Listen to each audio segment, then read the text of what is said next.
বিদআত করলে ভবিষ্যতের আমল নষ্ট হয়, এটা কি হাদিস সম্মত কথা? বিদআত করলে বিদআতযুক্ত আমলটা নষ্ট হয়।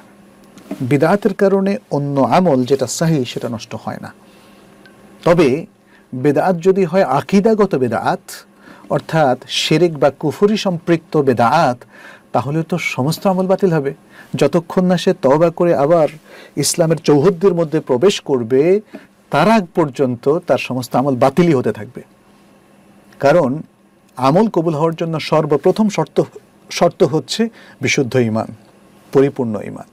বিশুদ্ধ ঈমান এবং পরিপূর্ণ ঈমান যদি কারোর না থাকে, সেটা বিদআত করার কারণে হোক, শিরকে লিপ্ত হওয়ার কারণে হোক, কুফরিতে লিপ্ত হওয়ার কারণে হোক, তাহলে তার অতীতের আমল, বর্তমানের আমল এবং ভবিষ্যতের আমল তওবা করার আগ পর্যন্ত সবই বাতিল বলে গণ্য হবে।